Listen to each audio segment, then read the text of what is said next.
Ya solo balobaka babotaka mwana kasi babotaka motema te me tosengi na baboti salaka angele salaka tu tangu bana bazali bana mike oyeba kolakisa bango bolingo po bolingo soki bakoli nango na kimwana muketi na kimukolo ekozala malamu mengi pona avenir ya bana nayebi te toloba nini bapapa oyo bazalaka na babasi ebelebele babotaka bana ebelebele ezali mabe to ezali malamu okoki kobota bana ebele to muke soki olakisi bango bolingo entre bango je crois ekozala malamu mingi na venir tangu yo kozala te tala lisolo oyo ekopesa yo pasi ya kusakana te nzela ya Dubai esali ke yaya a sacrifier leki na ye pesi pasi yaya oyo azwa mwa mosolo ndenge pa azwa mosolo na ye eyebani te kasi basenga ki sacrifice pona ko sacrifier mutu malamu amoni ke il faut a sacrifier leki na ye oyo papa abota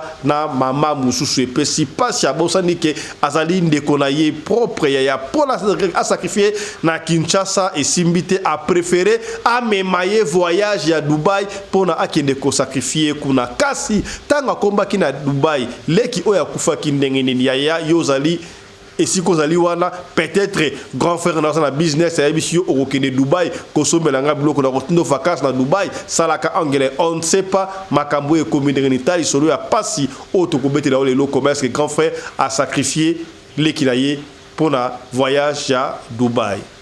Et salami bongo na frontière ya Congo démocratique na Angola précisément na Cabinda bakangi ebembe ya muto bozo ko na moto ato batu o bwali ko na moto wala moko azali chauffeur azali we wakasi o na mukongo na ye wana azali nani azali mutu ya normal to mutu ya kokufa nzoka nde azali bongo mutu ya kokufa ya baboyi ko futa douane to balinga ko futa douane te nzoka ebembe futa ka cherbe pona elungwa ki Congo démocratique e kaita Angola et vice versa pona ko éviter ba frais ya deuxième ba frais ya douane ba préféré ebembe le kalokola mutu ba mbrede bango epesi mbilinga belinga kosakana te tala makamela ki bongo na Cabinda yango tokozongi na kaka lelo.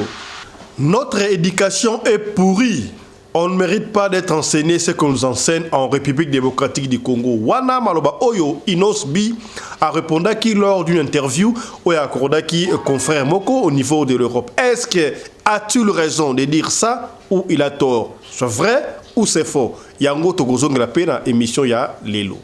Notre éducation est pourrie parce qu'on apprend des choses qui ne sont même pas à notre intérêt. On connaît vos pics Everest d'Himalaya ici. On n'en a rien à foutre de tout ça. Nous, on veut d'abord nous connaître nous-mêmes. Ouais. On veut... Toloba nini mokili ekomi wapi to mesala komona kaka ba africain ba bengana ka ba africain mususikabo ekomi bongo na Europe yaya marche munene o esalamaki na France et kamwisi batu ba mindele ba marche dans le rue de Paris pour la kolobano to lingili subanois africain na France T. Qu'est-ce qui ne va pas? Est-ce que bazo comprendre histoire que France est vivaka grâce à l'Afrique? On ne sait pas. Yango petoko zongela kaka lelo.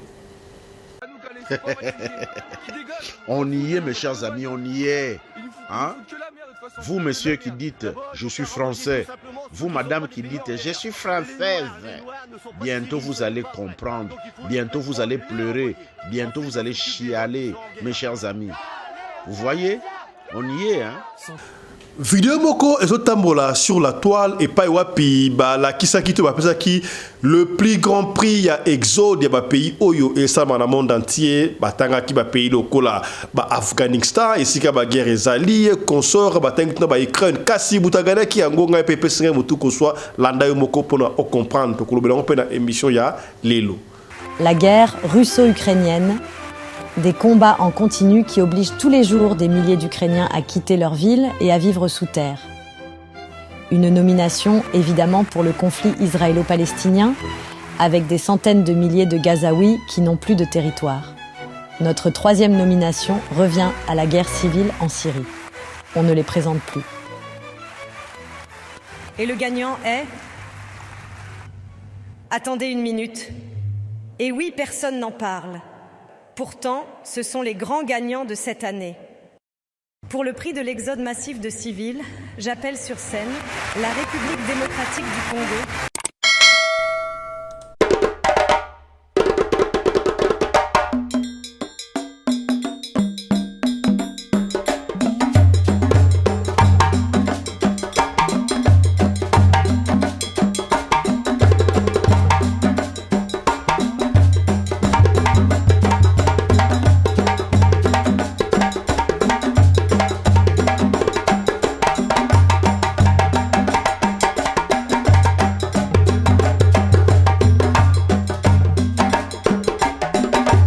mobali mbinga na mwina ngolo aboya hydroquinone soki ezotambola basheri bazokoya mayanga na retrouve douce tendresse affection epa na yo nasalelo nini mpo Mbote na bino bandeko balandi ya Radio Lokole Télévision bisika nyonso bozwami merci na confiance pe fidélité bozali ko continuer ko pesa na programme oyo Radio Lokole masolo et pa wapi to kuta na kapona ko beta masolo ya makambo zali ko leka bongo na continent na biso to na monde na biso ya batu ya mangala mingi biso ba oyo to kaka lingala voilà kombo na ngai Fiston Pelende tata ya Sedek oza na biso oza na Danemark oza na Kuala Lumpur oza na Sénégal oza na Namibie tope oza na Kenya partout esiko ozali tala émission na bino yangoyo ebandi soki omona biso déjà merci mingi kasi soki mbali boso yo omona biso yebake kombo na biso ezalaka Fiston Pelende tata ya Sedek tokobetela o lisolo ya pasi lelo o epesinga motema ya pasi ya kosakala te mutu koswa ya solo balobaka babotaka mwana kasi babotaka motema te kasi sengeli na biso ba parents tosalaka effort ya kolagisa bana bolingo bolingo wana ebana na kimwana ti ekomati na kimukolo talisaka bwana ke ndeko na yo ya mwasi to ya mobali azali l'être le plus cher du monde à part Boutumususu. Est-ce qu'on comprend potoko makalma situation a boité comment est-ce que yaya akoki ko sacrifier le kinaye pour na business oye makanisi wana azwa ki yango epa ya nani pasi ya kosakate lisolo oyo ekopesa ope mutuku swa kaka lokola epesinga ye mutuku swa kasi Yambo to betelo lisolo wala tika to développer moi 2-3 titres oyo omoni bongo na sommaire to ko rappeler yambo to développer titre opo na sommaire bongo yaya bandeko anti-poison ezali to commune été pour la bandeko o basali na Europe Amérique na Océanie oui c'est vrai même en Afrique ah tout ça en Afrique du Sud na été hiver et bandi en Afrique bien sûr mais yaya ba vacances elingi banda partout ko kende ba voyage salaka angele ko travel to ko voyager bon tabate zalaka bongo na anti-poison ya moto ko tela au poison ou ko yebate na intention ni na teli au poison ou ko yebate nani pire na soute pire akoma pirate benga biso to tcha en contact na bandeko o anti-poison pour na o ba ko se procurer yango o se protéger pour lobby o éviter libanda kuna c'est très mauvais o to loba quitter to lobby voilà. Et salabi bongo na frontière ya Congo Kinshasa na Angola précisément na Kabinda ya makabwa na mukili oyo pona kokima douane pona kokima ba dédouaner corps tende ko akufi ndeko angolais akufi koto ya Congo Kinshasa il faut batana morgue cercueil et les en bonne et du forme bango ba préféré kotia motu na wewa na moto ya mutu bongo na sima na moto wana azali mutu normal azali mutu ya kokufa ya tala degré ya risque otie mutu na moto na sima o leka na eloko la passager o babandaki pe ko leka très bien wawe akekuna futika ba frère oye aleka ga ba essayer monsieur Telema soki ba signala ki paye soki on ne sait pas Telema bon bino bali bokita na moto akita boye mutu ala le liwa ya kokufa yo me mutu ya kokufa na moto pour akufa te akomi oh na ndenge ni yaya tala niveau ya risque tala niveau oyo au déshonoré et bembe pesi passe ya kosakana te. Merci quand même na deuxième ya biso na niveau ya Kabinda ndenge ba repérer loko ozali passe ya kosakana te bozogle loko ya boete yaya yo koleksa bembe na mukongo lokola mutu po futa douane te est-ce que famille zangaki aussi au mona mutu akufi ata baza pauvre bakundi yango te et pesi passe ya kosakana te le kambo o et pesi kay mutu ko soit tozongela ngol soute o to loba kite tolobi voilà. ezalaki na interview oyo artiste et musicien Innocent Balumbe sika boya koma Innocent B oyo alobaki makambu o batangisaka biso na Congo démocratique, notre éducation est pourrie d'après lui. Pour est pourrie parce que d'après makambu o batangisaka biso eza o botangate. Est-ce que vous le donnez raison ou vous le condamnez? Oui, c'est vrai. Peut-être mamu employé c'est trop fort, mais biso tolobaka yango pe déjà. On doit revoir notre système d'éducation et on doit revoir ça. Comment est-ce que botangisa biso ba histoire ya révolution française, ba Jeanne d'Arc. Qu'est-ce qu'on a à foutre là-bas? Tout ça na ngonini. Tangi ça ba chaque fois. Même géographie na biso. Est-ce qu'il n'y a pas moyen de tangi ça na biso géographie à République démocratique du Congo ba yeba yango malamu? Ba côté tout ba territoire lokola ba Minembwe, ba tu ebele ba Minembwe kata ba guerre. Awa. Ba côté belé ba congolais belé ba habité na est ko to yebi yango te géographie ya mboka na biso, histoire ya mboka na biso, ba minerai. Est-ce qu'on peut pas créer un cours spécialement pour ba minerai oyo ezali na Congo yaya, faire voir à nos enfants que le Congo nous appartient, c'est notre bien commun à tous. Est-ce que bébé et pas ba Rwandais, ba Rwandais na ba école ngo ba tangisa ba ba que non, ma belé na biso RDC a yiba ba belé ba ko na biso ba koko na biso kala ba tangisa ba ndeko. Oh, c'est faux. Surtout totalement tout bien biso Rwanda ndé il faut pesa biso ma belé za ba belé na biso non. Voilà bon dans Thomas Luwaka celui qui connaît Congo ko expliquer makambo des zalaka. D'ailleurs, bon monaki yango tant président Kagame a salaka discours na ya na makambo non nos ancêtres ba ancêtre na biso ba ancêtre ya Congo ba zoma belé ya ba ancêtre na biso long time back bana kalona heureusement professeur Ndaiwe a recadré qui est non. Le Congo ne doit pas ma belle des terres. Au Rwanda, c'est plutôt au Rwanda qui nous doit nos terres. Est-ce que bien merci de ma professeur local Ndaiwe, merci que Maïle Wana professeur Ndaiwe historien à transmettre pas bateau. Il faut tout changer le système d'éducation. Pourtant les États-Unis produisent 200 000 véhicules. Qu'est-ce qu'on a à voir là-bas? Tangi Sabana, histoire ya Congo. Je me rappelle encore, tant que il y avait dans le civisme. Bien sûr qu'on nous apprenait le moboutisme, et c'est comme idéologie à Congo. Enseigner à nos enfants le Congo. C'est quoi le Congo? Yeba Congo. Comme ça, vous avez un souci et qu'on peut se rendre même amour et à patrie. On ne dit pas que ce qu'on donne là, c'est du faux, mais banda quand même qu'on revoit ma kamsoussou par exemple. D'ailleurs, Innocent Balumbe me l'a dit aussi, mais moi je l'ai dit plus haut. Dans le livre, quand vous dites, c'est lui qui a découvert l'embouchure du fleuve Congo, c'est Diego Cao. Oh, est-ce que c'est Diego Cao qui a découvert l'embouchure du fleuve Congo? D'abord, Diego Ka, cela veut dire les dieux des chiens. Est-ce que nous sommes les chiens? Livre au Congo, Congo et Grégoire du Monde, écrit par Teddy Fitou. Voilà, Teddy Congo et Grégoire du Monde. Ce que vous avez noté, c'est que vous avez coordonné pour un livre au Congo, histoire à Mboka, chaque fois. Est-ce que c'est Diego Cao qui a découvert l'embouchure du fleuve Congo? D'abord, Diego Cao, dieu des chiens. Nous sommes les chiens. Même si ils nous prennent comme le chien, bah chien on a des moutoués qui est si la situation c'est comment est-ce que comment il y a vous avez compris? Et on nous apprend ça, on apprend ça à nos enfants, génération en génération. Non, il faut revoir ça. Est-ce que vous commis? Suivez un peu Innocent Balumbe. Ça commence dès la base. Notre éducation est pourrie parce qu'on apprend des choses qui ne sont même pas à notre intérêt. On apprend, on connaît vos pics Everest d'Himalaya ici. On n'en a rien à foutre de tout ça. Nous, on veut d'abord nous connaître nous-mêmes. Ouais. On veut comprendre notre Afrique, on veut comprendre notre Congo. Et vous nous apprenez des géographies, on ne sait même pas si on va un jour voyager. Laissez-nous le temps quand on veut voyager, on va faire des formations. Allez, je vais aller en Europe. Comment ça fonctionne là-bas? Comment est le climat? Okay. Qu'est-ce que j'ai besoin de quoi? Que l'éducation se passe à travers non pas un prisme africain, panafricain de la culture africaine, mais que l'éducation en fait est un ersatz de l'éducation européenne. En fait, oui.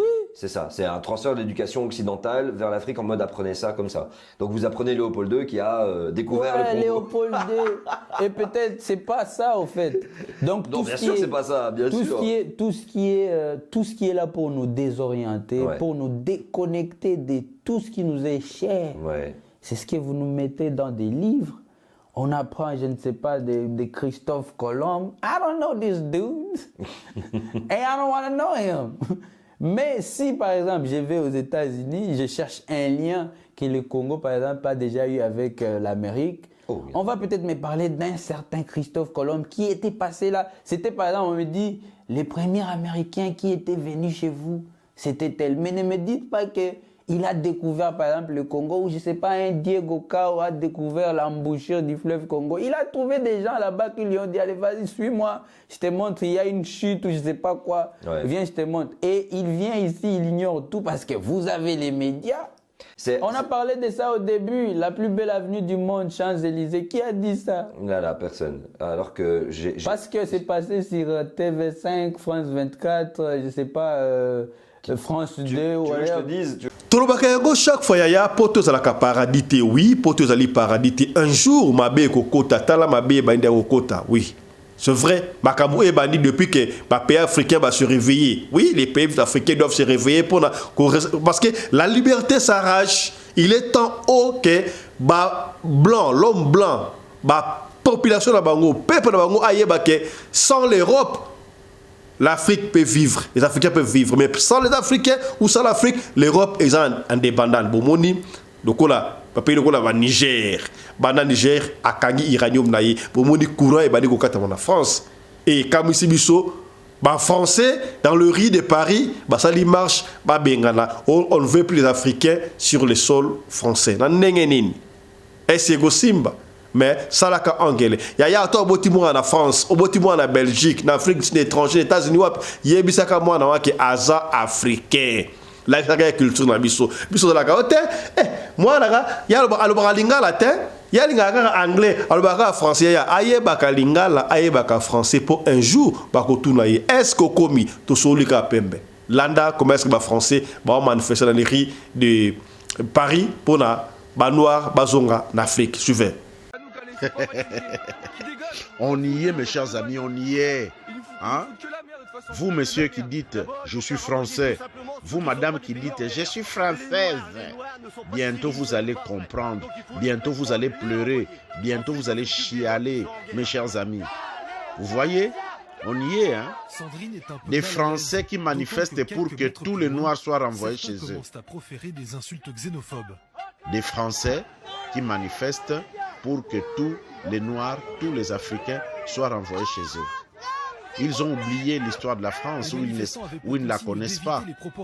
Ils ne savent pas que leur train de vie, ce qu'ils considèrent comme acquis, est en réalité notre richesse, nos minéraux, notre agriculture.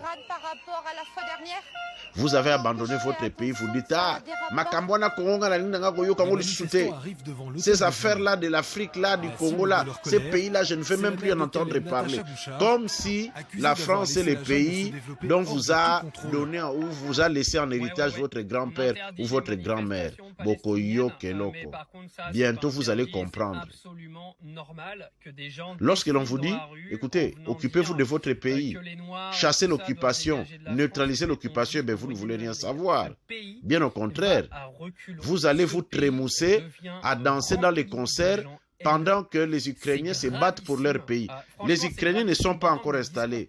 Bientôt, ceux qui sont accueillis en France, en Suisse et partout seront, ils seront bien installés. Ils vont entrer dans l'administration et là, vous allez comprendre. Là, beaucoup d'oka, beaucoup yoke loko. Loko la bolinko contribuer na développement en Mboka et Mboka quoi vous allez libérer l'occupation. Continuez. Je suis fien. Bientôt, vous allez comprendre. Bande d'inconscients. À nous caler, c'est pas réfugiés. Qui dégagent, on s'en fout d'eux, on n'a pas besoin d'eux. Ils nous foutent que la merde de toute façon, que de la merde. D'abord, ils ont qu'à renvoyer tout simplement ceux qui ne sont pas des pays en guerre. Les Noirs ne sont pas de Syrie, ce n'est pas vrai. Donc il faut immédiatement les renvoyer. Ensuite, on s'occupe des autres qui sont en guerre. Calez, Sandrine est un peu mal à l'aise, d'autant que quelques mètres plus loin, certains commencent à proférer des insultes xénophobes.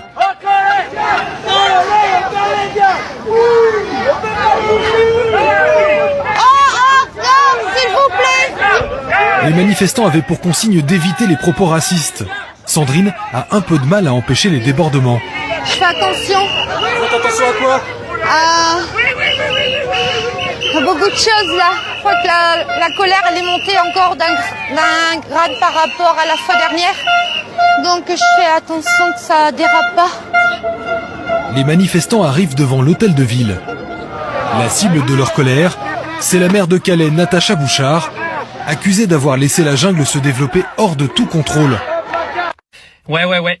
On interdit les manifestations palestiniennes, mais par contre ça c'est pas interdit et c'est absolument normal que des gens défilent dans la rue en venant dire que les Noirs et tout ça doivent dégager de la France. Mais on vit au Moyen-Âge, les gars. Ce pays va à reculons, ce pays devient rempli de gens haineux, c'est gravissime.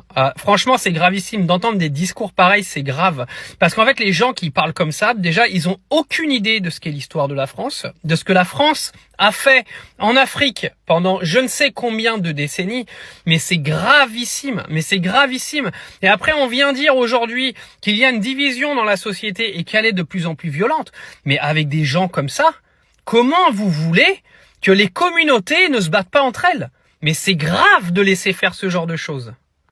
Après histoire, il y a Deuxième Guerre mondiale, ndenge batu bakufa toyebi yango, batu bakufa te koleka ndenge bakufa na RD Congo, batu o bakufa kutu na Congo baleki o bakufa na guerre mondiale, pesi pasi plus de 20 millions o bakufa na Congo et pasali ko continuer ko kufa, c'est plus que holocauste ya o kana mboka na biso, kasi nani akolobela biso bozation ke bayoka kabiso te. Oh, tout le bagana, na ba mage toka ngalo la ba benyos to ku voit que il ne voit pas ça, ba yebi yango c'est rien que ba boy na ba ngonde koloba. Alors, puisqu'ils ne veulent pas parler de notre souffrance, puisqu'ils ne veulent pas parler de nous, on doit parler de ça bisomoko. Bisomoko to vente to loba et puis to bunda pour la liberté, il y a bisomoko ba congolais. Que si kana na ko sa force dans de vaillants combattants ba est pas bunda pour le Congo restera un et indivisible. Bako sangala bakolonga yango te Congo ya vuluzu kimbangu to kolonga yango. Vidéo moko zali kotambola sur la toile et pas wapi bazo pesa le plus grand prix à exode du monde na guerre batangi ba pays lokola ba Ukraine batangi ba Pakistan et c'est que ba guerre yali na indagalaki est-ce que eza prix moko ya honneur to ya nini tala pays où ekanaki prix même si pays wana gagné prix. Oui, c'est vrai, dénoncer oui, après tout, est-ce qu'ils vont faire quelque chose? Tala, Ndenge va proclamer, tout va publier les pays, celui qui a gagné le prix du plus grand exode au monde. Nanda. Bonsoir à toutes et à tous. Ce soir, nous avons l'honneur de remettre un prix tout à fait exceptionnel. Le prix du plus grand exode. Cette année, les nominés sont la guerre russo-ukrainienne, des combats en continu qui obligent tous les jours des milliers d'Ukrainiens à quitter leur ville et à vivre sous terre. Une nomination évidemment pour le conflit israélo-palestinien, avec des centaines de milliers de Gazaouis qui n'ont plus de territoire. Notre troisième nomination revient à la guerre civile en Syrie. On ne les présente plus. Et le gagnant est... Attendez une minute. Et oui, personne n'en parle. Pourtant, ce sont les grands gagnants de cette année. Pour le prix de l'exode massif de civils, j'appelle sur scène la République démocratique du Congo, avec près de 7 millions d'exilés et des millions de morts. Dans l'indifférence générale, ces victimes subissent les convoitises des États voisins, avides de piller. C'est toute une zone d'Afrique qui est en train de basculer et qui pourrait devenir le levier de nos compétiteurs, et notamment de la Russie, pour imposer un modèle de société qui n'est pas le nôtre. C'est ça qui se passe. C'est pas uniquement la sécurité. Et on voit cette espèce de traînée de poudre. On voit maintenant les Russes qui sont arrivés au Tchad, qui sont au Burkina, qui sont au Niger, qui sont peut-être bientôt au Sénégal. On sait qu'ils avaient manifesté leur intention de prolonger vers la Côte d'Ivoire. C'est pour moi un peu ça l'enjeu.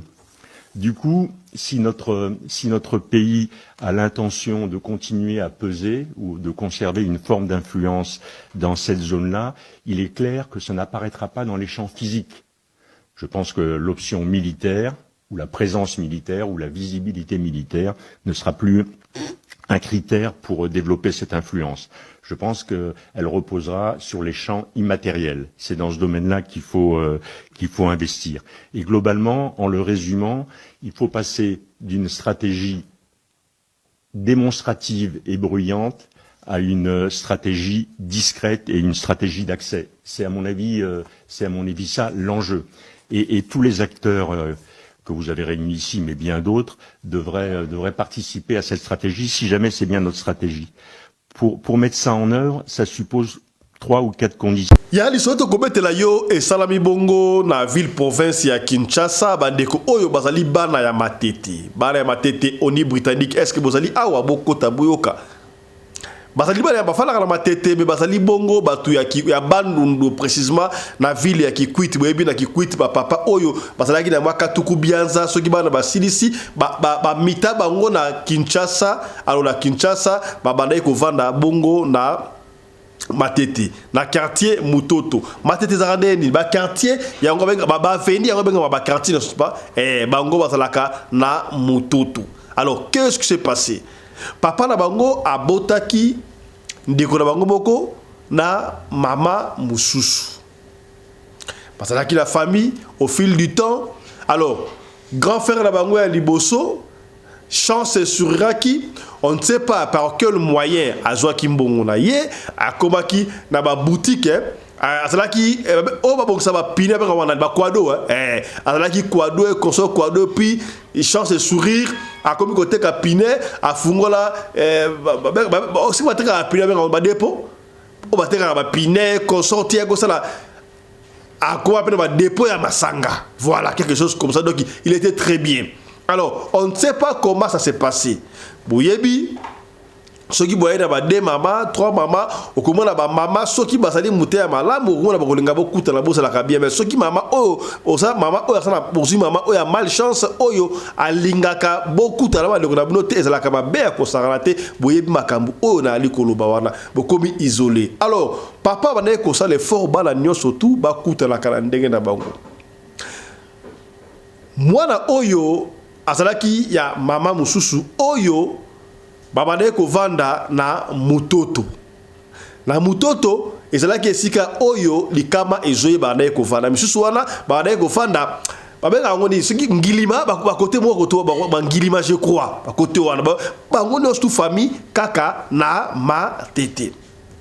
Alors business babande ko matamuke muke ba déjà il y a grave très bien. Atali boy ça va. Akoma ki ko initier petit frère na ye oyo azalaka bongo na Mutoto na Mutoto vient na bon sama tete bien na Mutoto. Grand frère tellement comme na mbongo ko sakala tembongo bagi allez business et mati akoma ko kende siko ko so ba pine d'occasion à partir à Dubaï a sombi yango na Dubaï so na Chine et côté na conteneur et yeda akoma ki na mbongo ko sakala te akoma ko aider mais papa na bango ye boko pe asana ba business na que moi ça va. Bref, grand frère il paraît à kota ki ba maison mike a simba ki moi ba quelque chose nzoka mbongo na za ki mbongo ya malamu te wala ndenge ba pesibiso isolo moto beta isolo oyo totangi kombo te pona isolo ya batu ya mordom ko suite dans ndenge salema. Grand frère to ebité soki na maison à kota ki soit que na ki obesa ki il faut sacrifier kaka mutu ya famille na bango on ne sait pas. Bafanda boye un jour, grand frère abenga petit frère naïe oyo ya Mutoto, abino yaka tobanda ko travailler ensemble. D'abord aye abadi ko initier basala ka boye ba pide bo ça va petit frère pas bon moi ça va quand même no grand frère na biso a commencé ko bo michi na bioko mike moi ba bénéfice mike na ndaka CPL ça va en tout cas basala ki 6 mois. 6 mois moi que petit frère a travaillé très bien, petit frère pas CPL Asaï par contre, moi sachez que c'était très bien.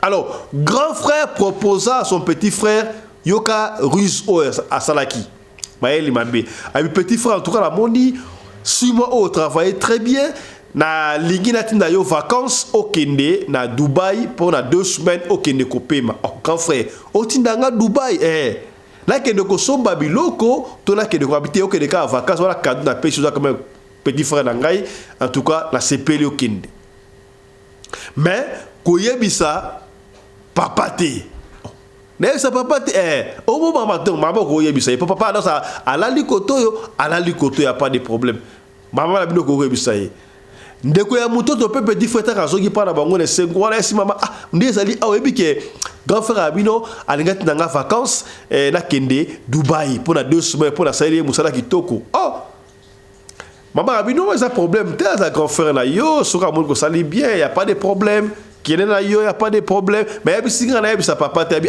sa papa te pour nini.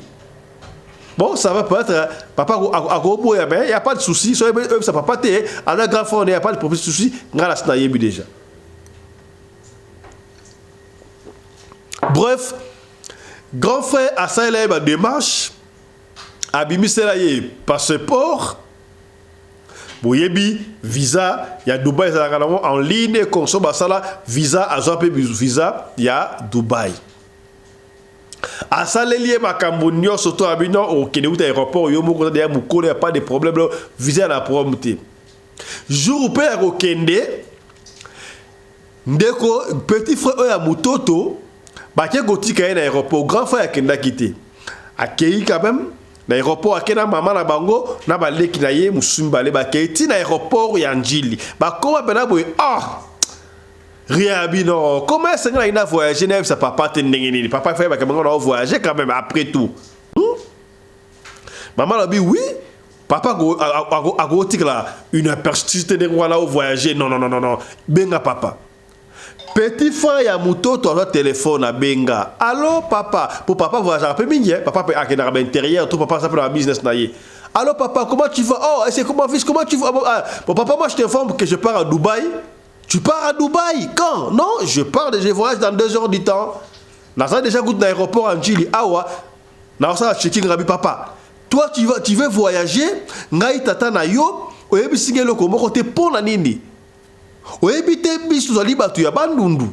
Avant que ne paye songolo, il faut sa papa comme ça ngai na tala na saka po mboko ke no ya mindele et ça mboka makambo belé. Oh, na ndenge nini? Bon, Zelanga l'aéroport wana zoya. Heureusement, papa azalaki côté à Njili. Coïncidence. Papa mbalaboko na mutuka débarrasse la destination mbalaboko aéroport à Njili. Voilà moi ça qui est checking. Tant comme wala bo akutani. Bon ça va. OK déjà mais il fallait prochainement il faut bisanga. Au sal ndenge ya mtatini vacances. Bon ya tini vacances. Oyo bisinga ite ndenge nini. Pendant que je démarche, papa Natal soki et si vous Kende ça la moto mabe bon le Kambuté je peux rien faire parce que au salle de checking au salle déjà awa na pesio mokako soit Kende Dubaï Kende vacances le ko la ya na tindio y a pas de problème na mbongo tenga étant papa awa papa kotisa liboko abimisa $250 ah bah ça va joie de $50 oyo Keda ngokuna et ko edo peut-être na séjour na bakisa na oya na bino apesio ça va bi point ouais ça va papa ça dit avion Emirates et matipe ke ndaka tete na Dubaï wo tangu ba komi na Dubaï à Képedo, grand frère avait tout booké, tout réservé, bah jouer dans l'aéroport, bah ken a été un hôtel, à comme na chambre d'hôtel à Benga.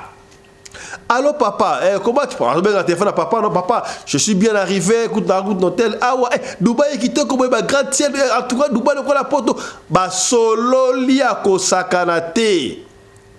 Bah solo li presque butu mobimba, bah so alala yikutu te ti na batongo.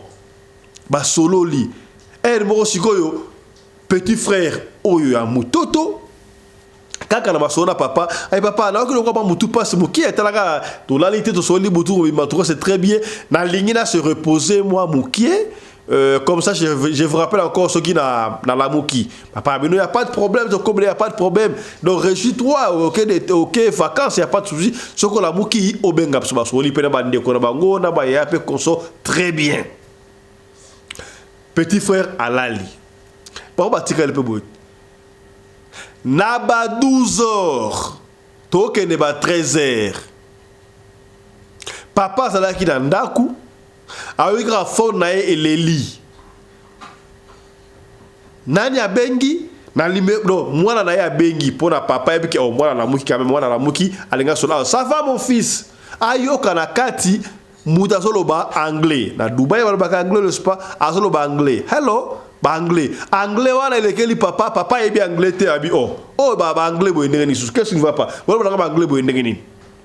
Allo ba la français bo ezuté allo ba lingana bo ezu mais qu'est-ce qui ne va pas anglais bo ndenge na anglais muta ba anglais te ndenge bo bi ango na Kinshasa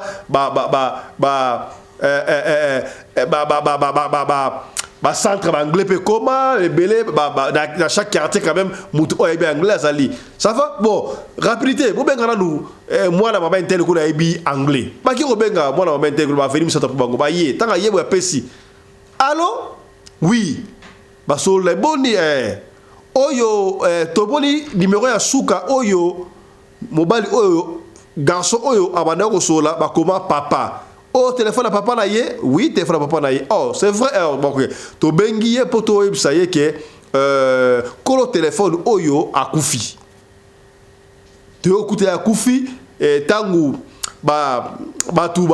oui, ceux qui sont dans la chambre d'hôtel, n'est-ce pas? Ceux qui lingi déranger, combat, n'est-ce pas? Disait, tongo, disait comme ça. Ceux qui va déranger, tu chaka elo ko ça porte que non, ça dit que mutako okoma pa ngati, mais ceux qui tient à côté, na babiti ya ko beta. Donc to yaki wa to beti, mutawa fungola te to meke fungola baki ko to deuxième clé, ba fungoli ba kutiye kawa sa ya ko kufa. Akufi moi na mama kingali o bakene ko benga ye ayoki cher de poule ye boko pour appeler sa message et pas ba papa ba monika ba papa monika ndenge akamwa ki abi c'est quoi ça nini bakatia ya na Afrique du Sud dans un pays développé ceux qui vont développer na kufi mais ça comme straight tout mutana maladie et ça ya Congo te mutana maladie ana cancer a kufa dans 6 mois et comment moni to bisa été na Afrique du Sud ceux qui ont la maladie on a séropositif vivre pendant cancer au serait dans 6 mois ba koye bisa straight dans un pays développé pour préparer au moral. Garçon là ici on mutabé la téléphone oyo alobi ke Damien akufi ya tulobi kombo na voilà Damien akufi papa lobi Damien ça dit nini Damien akufi mais Damien to ko solo na abi oui abete li ba okana isi ndeko ba yakba toki boni akufi ndenge nini epesi mbilika matanga ibandi batanga ibandi wane bongabi mama bandi kula balek bandi kula ba bengi grand frère na bango oyo atindaki e Dubai weye mudana na mbongo soza pesa ba jeune ye moka yebi di petit frère na Dubai akufi grand frère a lela ko sakalade sikada ki ba ye ba on sta mutoto wana ba bandi kula grand frère a leli ko sakalade siko qu'est-ce qu'il faut grand frère abenguna bref grand frère il n'y a pas de problème il n'y a ngam na luga kiango il fallait petit frère fa na awa ngala mona ka sala musala kitoko yango na ligagi na tinda ye akende vacances ya keba na bakadi ampe pemba ya keba na bakadi ya pemba to condamner pende hermoko boyebi na famille ceux qui mutali sur famille ala bambongo belé ata sali bino aventure ale mutu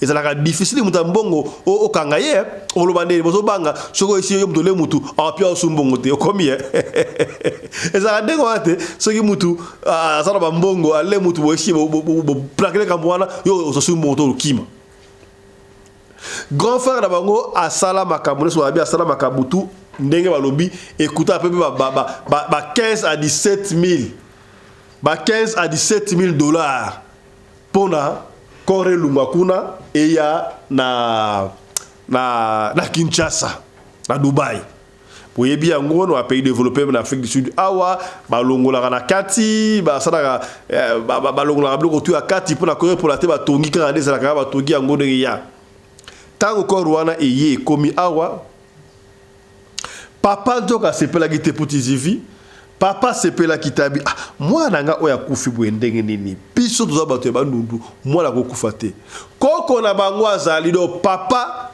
koko c'est qui donc papa ya papa na bango azali abenga kuna na do papa na bango abenga na mboka na kikwiti mwana kufi ndenge nini a expliquer ndenge mwana kufaki jamais mwana kokufa ndenge wana te mwana wana po Damien azalaki na kombo ya koko na bango abi jamais mwana na bokunda na Kisasa te parce que grand frère yé asi asali makambo surtout bakunda na métropole entre terre et ciel de histoire abi jamais mwana na bokunda na Kinshasa te mwana wa ndoi nanga il faut ya kokundama na Kikwit awa na mboka grand frère a protesté a boyi makambo tout était non bi mwana yo zoboya yo etant nani yo zali mwana azakutu mwana yo peta zali kaka ndeko na yo papa na yo dali wana me azali ndoi nanga il faut ko kundango na Kikwit bref mikolo balobi yo rowani basala matanga batu ya mutoto balela e konso basapo alaki mutu malamu Damien konso donc voilà bref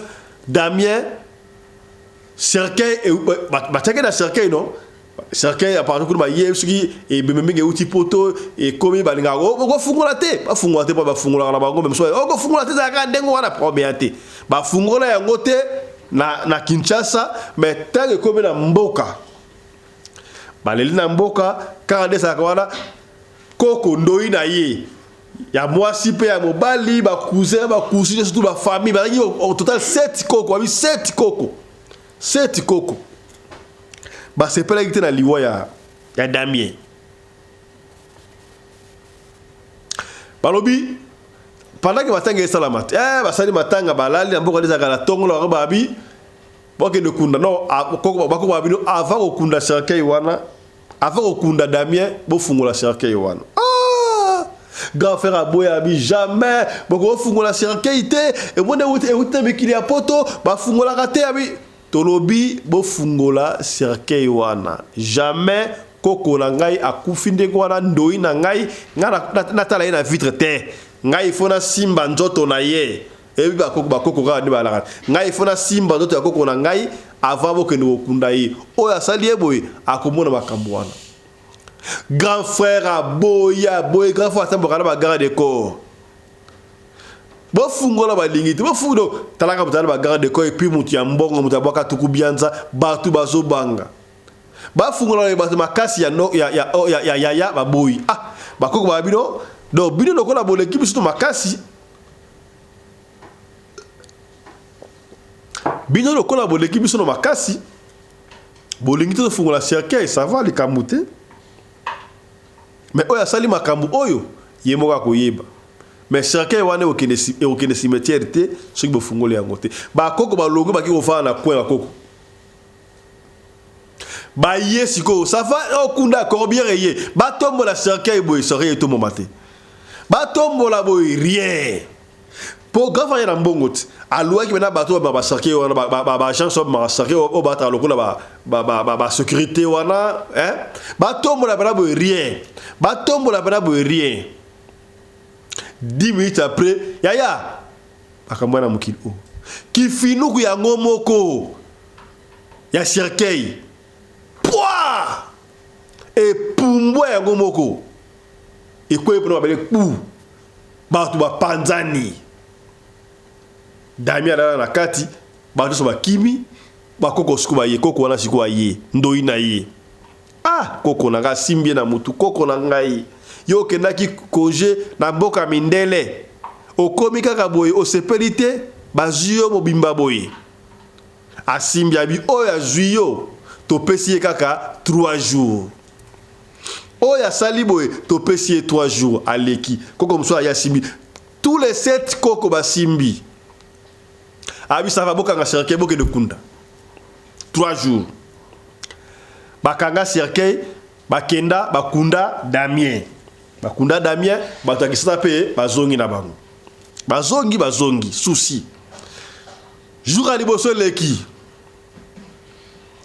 deuxième jour leki troisième jour leki et leki te komi Papa a kolingami ko fala mutoto hein. Alors que botan ngini maté na mutoto mais grand frère avant d'arrêter grand frère avant na ma campagne. Pas comment de muta mo solo. Ayambang so amona ngini ne sopeni na batongo ba 10 heures comme papa bango papa bela nute. Non papa na lingina na confesser on go confesser nini. Qu'est-ce qu'il y a? O te ngina loba. O ngoloba nini? O nini o te na butu ba ngana moni o moni nini. Loba. Ye moko grand frère bino oye comme les petit frère na ngai ezangai mutu na salaki yango o salaki nini ote na kota kilo jiboko boye balobaki en tout cas il faut na sacrifier ndeko na moko oyo papa lingaka mingi pona biso sangai mata oh do yo mutu olekisi ndeko na yo yango bande ko boya bafungula sirkei yango boya kiye ayebisanga ki ozokende vacances à Dubaï ngaza na sale ko kolobati bakunda ke na mboka yo moko kende na mboka kuna okende ko yebisa bakoko ndengo yebisinga a ona zobanga nazo kasoni bako imile ngai na kende na mboka abino ngaza le ko kosala te kende kaka na mboka okende ko loba o to sale sikoli kaskene otikanga papa ibo promesa te bongamba comme ça lobby tokende mboka okende ko confesser tangu kaka lobide ngwa ça va grand frère à côté la mutuka na ye akenda bokute ko ka accident ko ba islama ki ko ba côté Delvaux hein côté Delvaux ya makasi boyi grand frère commanda qu'on a été maman na accident grand frère akufa na accident troisième je pense qui wana tangu grand frère akufa na accident mama leki na bango ateka na wenze ya matete apika crise dans les vides na wenze ya matete yeba kufiwa azala ki involve noko na bango afa njili alala alamukate 4 personnes bakufaki kaka na baloba oya bakokoro bango bino bomesina ko lia batu bomesina ko sacrifier batu oki lisolo oyo partager lisolo oyaya soki intéressé ote peut-être lisolo ya Damien et kosunga famille moko esika moko pakala bolingo eloko ya monene okati ya lingomba tolingana peto salisana na bolingo ya nzambe lingande kona yo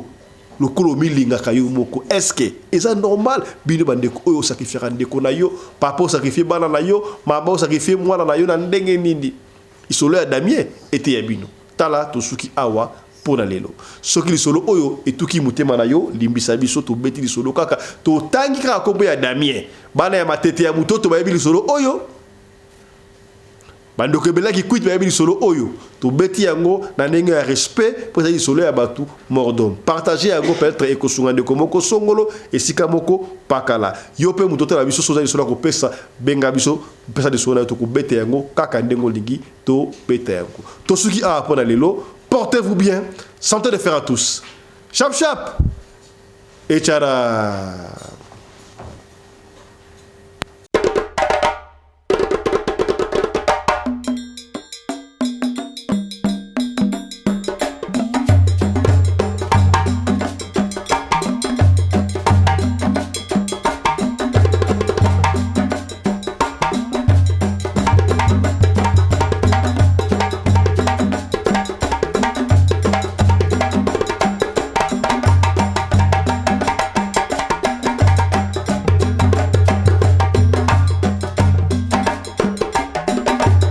mobali mbinga na mwina ngolo aboya hydroquinone soki ezotambola basheri bazokoya mayanga na retrouve douce tendresse affection epa na yo nasalelo nini mpo ndimake na kupendaka sana shitakwacha pelende wenjoro